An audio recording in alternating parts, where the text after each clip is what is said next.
నమస్తే. నేను మీ అశ్విని కుమార్.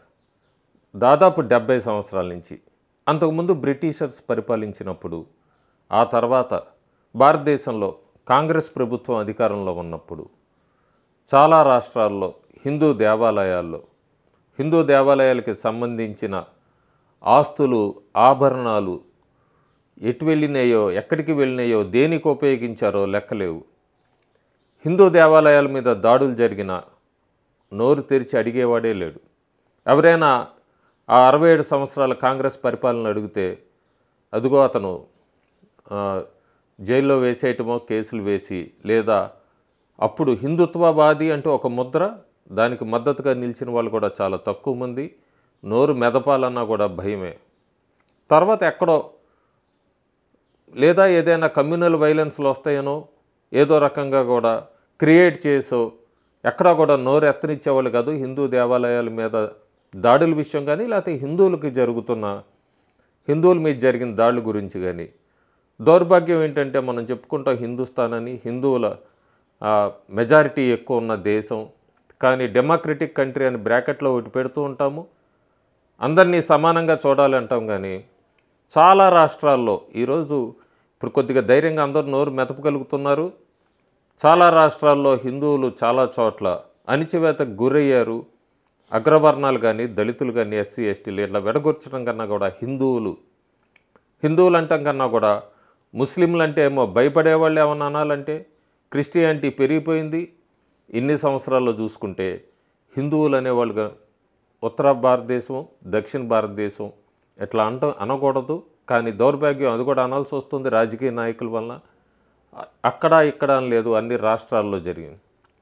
లక్కీగా హిందుత్వవాది, కరడుగట్టినవాది, భారతదేశం మీద ప్రేమ ఉన్న వ్యక్తి, భారతీయులందరినీ కూడా సమానంగా చూస్తానంటూ కూడా వచ్చిన వ్యక్తి 2014లో నరేంద్ర మోడీ ప్రధానమంత్రి అయ్యాడు. కాబట్టి అయ్యే ముందు కూడా చాలా రకాలుగా ప్రయత్నాలు తీసుకొచ్చారు. గుజరాత్లో అల్లర్లు అన్నారు, వేరే రకంగా విడగొట్టాలి, వాళ్ళు పబ్బం గడుపుకోవాలని చెప్పి విపక్షాలు ఎంత ప్రయత్నించినా చాలా తెలివిగా మొట్టమొదటిసారి 2014లో మెజారిటీ ఇచ్చారు బీజేపీ లేదా ఎన్డీఏకి.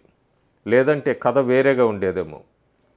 నరేంద్ర మోడీ ప్రధానమంత్రి అయ్యాక ఈ 10 సంవత్సరాల్లో కూడా ఎక్కడ మత ఘర్షణలు అనేవి ఒక అరాకొర కూడా ప్రతిపక్షాల మీద ఎక్కడో ప్రయత్నించినాయి, అవి కూడా విఫలమైనవి. అంటే దాన్ని బట్టి అర్థం చేసుకోవచ్చు 10 సంవత్సరాల్లో కంపేర్ చేసుకుంటే అంతకుముందు ఉన్న ప్రభుత్వాలతో చాలా మత సామరస్యం అన్ని చోట్ల కూడా. అయినా కూడా మళ్ళీ ఈ మధ్య మనం తెరమి చూస్తున్నాం 2024లో మళ్ళీ రైల్వే యాక్సిడెంట్లు అని చెప్పి రైల్వే ట్రాక్ల మీద సిలిండర్లు, డిటోనేటర్లు, దాదాపు ఉత్తరప్రదేశ్లో 10 మంది ముస్లింలను కూడా పట్టుకున్నారు. దీనికి సంబంధించి వాళ్ళు ఇంట్రాగేషన్లో చెప్పిన విషయాలంతా కూడా షాకింగ్గా ఉన్నాయి. దాని మీద ఇంకో వీడియో కూడా చేస్తాను. ఉత్తర భారతదేశంలో హిందూయిజం అంతా బాగానే నడుస్తుంది. అయోధ్య లాంటిది అంతా కూడా పూర్తయ్యాక, అట్లాగే చాలా మధుర లాంటివి చాలా కూడా దేవాలయాల మీద వేరే మస్జిదులు కట్టినా, లేకపోతే వేరే కమ్యూనిటీకి సంబంధించిన ఉన్నా కూడా ఇప్పుడంతా గత చరిత్ర వెలుగు తీస్తున్నారు. కోర్టులో కేసులు నడుస్తున్నాయి. దక్షిణ భారతదేశంలో కర్ణాటక, తమిళనాడులో, ఆంధ్ర, తెలంగాణ దేవాలయాలకు ఎక్కడో కూడా కొదవలేదు. దేవాలయాలు చాలా నెంబర్లో ఉన్నాయి కానీ పట్టించుకునే వాళ్ళు లేరు, అడిగే నాదుడు లేడు.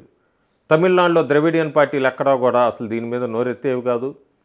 కర్ణాటకలో బీజేపీ పుంజుకునే అప్పుడప్పుడు అట్లా ఎక్కడో ఒక స్టేట్మెంట్ వచ్చేది, కానీ దాన్ని కూడా పక్కకి సైడ్ ట్రాక్ చేసేవాళ్ళు. ఎందుకంటే కర్ణాటకలో కూడా ఓటు బ్యాంక్ రాజకీయం, వేరే వర్గం వాళ్ళు ఎక్కువ ఓట్లు ఉన్నాయని చెప్పి రానిచ్చేవాళ్ళు కాదు. కేంద్రంలో కూడా ఒకవేళ కర్ణాటకలో బీజేపీ ప్రభుత్వం ఉన్న కేంద్రంలో వేరేది ఉండేది పార్టీ అధికారంలో, అప్పుడు ఎక్కడ ఆటలు సాగనిచ్చేవాళ్ళు కాదు. తమిళనాడులో అన్నామలై తమిళనాడు బీజేపీ అధ్యక్షుడయ్యాక మొట్టమొదటిసారి గళం విప్పడం మొదలుపెట్టారు హిందుత్వం మీద. గళం విప్పుతూనే కూడా అన్ని మతాలని సామరస్యంగా చూడాలంటూ కూడా నిజమైన ఇది సెక్యులరిజం అంటే ఇప్పటిదాకా అంతా సూడో సెక్యులరిజం నడిచింది భారతదేశంలో అంటూ కూడా తమిళనాడులో అన్నామలై. తెలంగాణలో కూడా చాలామంది అంతకుముందు బీజేపీ తరఫున, విహెచ్పి తరఫున, ఆర్ఎస్ఎస్ చాలామంది పోరాడినా కూడా ఇప్పుడున్న జనరేషన్లో దాన్ని తెర మీదకి తీసుకొచ్చి ఒక ఊపు తీసుకొచ్చిన వ్యక్తి అంటే మళ్ళీ బండి సంజయ్. దాదాపు ఓల్డ్ సిటీ లేదా భాగ్యనగర్ అక్కడి నుంచి కూడా అమ్మవారి టెంపుల్ నుంచి మొత్తం అంతా కూడా తెలంగాణలో హిందూయిజం మీద మళ్ళీ గళం విప్పుతున్న వ్యక్తి బండి సంజయ్. ఆంధ్రప్రదేశ్లో ఒక వ్యక్తి ఉన్నాడని, ఆ వ్యక్తి సనాతన ధర్మ గురించి మాట్లాడతాడని, సనాతన ధర్మ గురించి పోరాడతాడన్నది కూడా ఎవరూ ఊహించలేదు. బహుశా ఎందుకంటే చెగువీర అభిమాని అంటూ చెప్పుకుంటూ అంతకుముందు మార్కిజం కమ్యూనిజం గురించి మాట్లాడుతున్న వ్యక్తి, లేదా విపక్షాలు అప్పుడు అధికారంలో ఉండి ప్రస్తుతం విపక్షంలో ఉన్న వైఎస్ఆర్సీపీ నాయకులందరూ కూడా ఆయన సొంత అంటే పెళ్ళిళ్ళ విషయం తీసుకురావటము ఇట్లాంటివన్నీ కూడా ఎక్కువ మీడియాలో అవి ప్రాజెక్ట్ చేశారు. ఆయన సనాతన ధర్మం దాన్ని హైలైట్ కానీయకుండా ప్రస్తుతానికి ఆ వ్యక్తికి అధికారంలోకి వచ్చింది ఆ పార్టీ ఆంధ్రప్రదేశ్లో. ఆయన డిప్యూటీ సీఎంగా ఉన్నారు పవన్ కళ్యాణ్ కొణిదెల.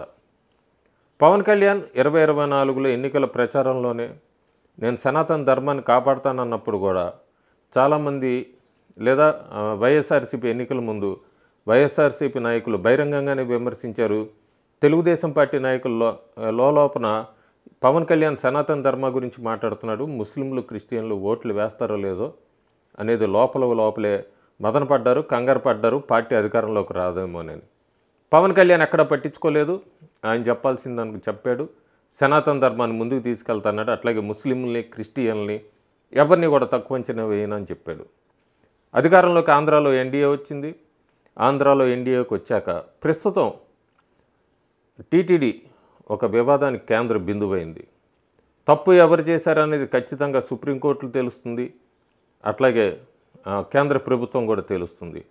తప్పు ఎవరి వైపు ఉన్నా కూడా కఠినంగా శిక్షించాల్సిందే. అయినా ఇక్కడ తప్పు ఎవరి వైపు ఉందని కోర్టు పరిధిలో ఉన్నప్పుడు మాట్లాడకపోవటమే మంచిది.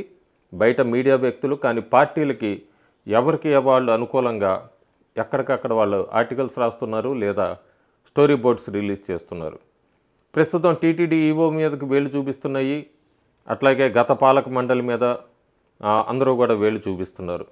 కానీ పవన్ కళ్యాణ్ ఎక్కడ రాజకీయ కోణం పెద్దగా చేయకుండా తప్పు ఎవరు చేశారు వాళ్ళని శిక్షించాలి, టీటీడీ సనాతన ధర్మాన్ని కాపాడాలి అనగానే సెక్యులరిస్ట్గా చెప్పుకునే వ్యక్తి, అసలు ఏమాత్రం సంబంధం లేని వ్యక్తి, తెలుగు రాష్ట్రానికి సంబంధం లేని వ్యక్తి, సినీ నటుడు ప్రకాష్ రాజ్ పవన్ కళ్యాణ్ని విమర్శిస్తూ కూడా ఒక ట్వీట్ చేశారు. ఆ ట్వీట్ కూడా ఎంత వ్యంగ్యంగా చేశారంటే, మీ కేంద్రంలో అంతా బంధు ఫ్రెండ్సే కదా, మీరేంటి ఈ విషయాన్ని జాతీయ స్థాయికి తీసుకెళ్తున్నారు, టీటీడీ లడ్డూ వివాదాన్ని జాతీయ స్థాయికి తీసుకెళ్తున్నారు, మీరు మత ఘర్షణల వైపు రెచ్చగొట్టే వైపు అడుగులు వేస్తున్నారంటూ కూడా ఆయన వ్యంగ్యంగా ఒక ట్వీట్ పెట్టడమే కాకుండా లడ్డూ గురించి కూడా ఒక కార్టూన్ కూడా పెట్టారు. ఇవన్నీ జరుగుతూనే ఉన్నాయి. పవన్ కళ్యాణ్ అయితే ప్రాయశ్చిత్త దీక్ష అని ఒక 11 రోజులు దీక్షలో ఉన్నారు. ఆ దీక్ష సందర్భంగానే మంగళవారం నాడు విజయవాడ కనకదుర్గమ్మ అమ్మవారి మెట్లు ఇవంతా కూడా శుభ్రపరిచారు. తర్వాత మీడియాను ఉద్దేశించి మాట్లాడారు. క్లియర్ కట్గా వార్నింగ్ ఇచ్చారు ప్రకాష్ రాజ్ లాంటి వ్యక్తులకి. ప్రకాష్ రాజ్, నీకు ఇందులో ఏం సంబంధం, సనాతన ధర్మాన్ని కాపాడడం తప్ప, అపవిత్రం జరిగింది, నువ్వెవరివి, నువ్వు సెక్యులరిస్ట్ అంటే నేనే, రేపొద్దున నేను ముస్లింలకి క్రిస్టియన్లకి వాళ్ళకి అన్యాయం జరిగినా నిలబడతాను, హిందువుకి జరిగితే ఎందుకు నిలబడకూడదు, మీరు చెప్పగలరా? మొన్న ప్రకాష్ రాజ్ గారు మాట్లాడారు నా మీద. అరే నేను మాట్లాడుతుంది ఒక హిందువులు అపవిత్రం గురించి మాట్లాడుతున్నాను. ఇందులో ప్రకాష్ రాజ్ గారికి సంబంధం ఏంటి? ఇందులో నేను ఇంకొక మతాన్ని నిందించానా? ఇస్లాంని నిందించానా? క్రిస్టియానిటీ నిందించానా? అపవిత్రం జరిగింది, ఇలా జరగకూడదు, ఫుడ్ అడల్టరేషన్ జరిగిందని మాట్లాడుతుంటే దీన్ని గోల చేయకూడదు అంటే తప్పు జరిగినప్పుడు మాట్లాడకూడదా? ఒక అపవిత్రం జరిగితే మాట్లాడకూడదా? దేవతా విగ్రహాలను శిరచ్ఛేదం చేస్తే మాట్లాడకూడదా? ఏం పిచ్చి పట్టింది ఒక్కొక్కళ్ళకి? ఎవరి కోసం మాట్లాడుతున్నారు మీరు? ప్రకాష్ రాజ్ కూడా చెప్తా ఉన్నాను, నాకు మీరంటే గౌరవం, I have extreme respect for you. కానీ when it comes to secularism, Prakash Raj garu, it is a 2 way, not 1 way. హిందువులకు కూడా అన్యాయం జరుగుతుంది కదా, హిందువులకు అన్యాయం జరిగినప్పుడు నోరెందుకు మెదపరు, మీలాంటి వాళ్ళకి అసలు మాట్లాడే హక్కు లేదంటూ కూడా గట్టిగా కౌంటర్ ఇచ్చారు. ప్రకాష్ రాజ్ లాంటి వాళ్ళకి ఇస్తూనే తెలుగు ఫిలిం ఇండస్ట్రీ వాళ్ళకి కూడా చాలా స్ట్రైట్గా చెప్పారు ఆయన. ఈ లడ్డు దాని మీద మీరు టాలీవుడ్లో తెలుగు యాక్టర్లు ఎవరైనా మాట్లాడేటప్పుడు ఆచితూచి మాట్లాడాలని. ఎందుకంటే సోమవారం సాయంత్రం ఒక సినిమా ఫంక్షన్లో ఈ లడ్డు విషయం కాదంటూ కూడా ఒక వ్యంగ్యంగా ఒకళ్ళు ఎవరో స్టేట్మెంట్ ఇచ్చినప్పుడు వాళ్ళని ఉద్దేశించి కూడా తాను కూడా ఒక టాలీవుడ్కి సంబంధించిన వ్యక్తి అయినా కూడా ఆలోచించకుండా పవన్ కళ్యాణ్ టాలీవుడ్ యాక్టర్స్ అందరికీ కూడా గట్టిగా వార్నింగ్ ఇచ్చారు. వీటన్నిటికీ మించి హిందువులకి ఒకటే మాట, నేను రాజకీయ నాయకులుగా ఇంత మాట్లాడుతున్నాం, మీరు హిందువులు పడుకున్నారా? మీకు ఏమాత్రం కోపం లేదా? మీరు రోడ్డు మీదకి వచ్చి ధర్నాలు గొడవలు చేయమంటలేదు, కనీసం ఖండించాలి కదా. ఎన్ని రోజులు మేము రాజకీయ నాయకులు మాలాంటి వాళ్ళమే మాట్లాడారా? ముస్లింలకు ఏమైనా జరిగితే వాళ్ళు గోల్ చేస్తారు, క్రిస్టియన్లకు ఏమైనా చేస్తే వాళ్ళు వచ్చి ర్యాలీలు చేస్తారు. మరింతమంది హిందువులు ఏమైపోయారంటూ కూడా సూటిగా ప్రశ్నించిన వ్యక్తి పవన్ కళ్యాణ్. ఎక్కడ తప్పు లేదు ఆయన అడిగిన దానిలో. దక్షిణ భారతదేశంలో హిందువుల మీద దాడులు జరుగుతూనే ఉన్నాయి. 24 గంటల కిందటే మనం కర్ణాటకలో చూసాము, ఒక మహిళని, హిందూ మహిళని 30 రకాలుగా మొక్కలుగా చేసి ఫ్రిడ్జ్లో పెట్టి ఆ యువకుడు వెస్ట్ బెంగాల్కి పారిపోయిన వ్యక్తి. జిహాదీ కేసులు ఎక్కువైపోయినాయి. ఆంధ్రప్రదేశ్ లాంటి రాష్ట్రంలో కూడా జిహాదీ కేసులు ఎక్కువైపోయినాయి. పవన్ కళ్యాణ్ అధికారంలోకి వచ్చి రాగానే కూడా చూసాము ఆ కేసు ఏంటి అనేది. ఒక వారం కిందటే జానీ మాస్టర్ది కూడా చూసాం మనం. సో ఇలాంటప్పుడు సనాతన ధర్మ హిందువుల గురించి మాట్లాడటానికి నోరు మెదుపుతున్న వ్యక్తి పవన్ కళ్యాణే. పవన్ కళ్యాణ్కి అందరూ కూడా అండగా నిలబడాలి. చాలామంది ఆయనకి వ్యతిరేకులంతా సోషల్ మీడియాలో ఆయన వ్యక్తిగత జీవితం గురించి లేదా పాత వీడియోలు 2019 ఆయన మాట్లాడిన వీడియోని సర్క్యులేట్ చేస్తున్నారు. వాళ్ళు మర్చిపోతున్నది ఒకటే, స్వామి వివేకానంద ఆయన కూడా రామకృష్ణ పరమహంసని కలిసేంత వరకు ఎథిస్టే. వీర సావర్కర్ ఆయన కూడా ఎథిస్టే. కానీ వాళ్ళందరూ కూడా తర్వాత హిందూ ధర్మ, సనాతన ధర్మం గురించి, హిందూ ధర్మం గురించి పోరాడారు. ఆ మార్పు చూసాం మనం. సో అలాంటి వ్యక్తే ప్రస్తుతం పవన్ కళ్యాణ్. అందుకే పవన్ కళ్యాణ్ దేశంలో అందరి దృష్టికి చేరారు. దాదాపు ఉత్తర భారతదేశంలో పవన్ కళ్యాణ్ని యోగి ఆదిత్యనాథ్తో పోలుస్తున్నారు. అక్కడ యోగి, ఇక్కడ పవన్ కళ్యాణ్, వీళ్ళిద్దరూ ఉంటే దేశంలో సనాతన ధర్మం బాగా ముందుకెళ్తుందని. ఎందుకంటే పవన్ కళ్యాణ్ మీడియాను ఉద్దేశించి మాట్లాడుతూ సనాతన ధర్మం కోసం ఎక్కడి దాకానే వెళ్తాను, భారతదేశంలో ఏదైనా చేస్తాను, నేను అనుకుంటే ఎక్కడి దాకానే వెళ్ళగలను, అవసరమైతే ప్రాణాలైనా అర్పిస్తాను అంటూ ముందుకొచ్చిన వ్యక్తి. సో అలాంటి వ్యక్తి చేస్తున్న ఈ పోరాటానికి ప్రతి ఒక్కళ్ళు మద్దతు తెలపాల్సిన బాధ్యత ఉంది. కానీ క్లియర్గా చెప్పారు, ఇది ఎక్కడ మత ఘర్షణలకు సంబంధించింది కాదు, వేరే వర్గాలను ఎవరిని రెచ్చగొట్టట్లేదు, నా మతానికి నాకు సంబంధించిన దానికి అన్యాయం జరిగింది. సో అందుకని సనాతన ధర్మ గురించి మాట్లాడుతున్నారు. వేరే వాళ్ళకి జరిగినా కూడా నేనే ముందుంటాను, మీరు చూడండి అని. సో ఆయన ఇచ్చిన దాన్ని, ఆయన ఇచ్చిన స్టేట్మెంట్ని చాలా స్ఫూర్తితో తీసుకోవాలి. హిందువులంతా ఏకమవ్వాలి. హిందువులంతా కూడా ఏకతాటిపై నడిచి సనాతన ధర్మాన్ని కాపాడినప్పుడే అందరూ కూడా బాగుంటారు, అన్ని మతాలు బాగుంటాయి. విపక్షాలు కానీ వేరే వాళ్ళకి ఇప్పటిదాకా రాజకీయ ఓటు బ్యాంకులు చూసిన వాళ్ళందరికీ కూడా గట్టిగా బుద్ధి చెప్పినట్టు అవుతుంది, వాళ్ళ ఆటలు కూడా సాగు. సో పవన్ కళ్యాణ్ ఈరోజు ఆ సనాతన ధర్మ దాని గురించి ఇచ్చిన స్టేట్మెంట్కి అయితే నేను పూర్తిగా సపోర్ట్ చేస్తున్నాను. మీరేంటి అనేది కూడా మీ కామెంట్స్ రూపంలో తెలియచేయండి. Thank you.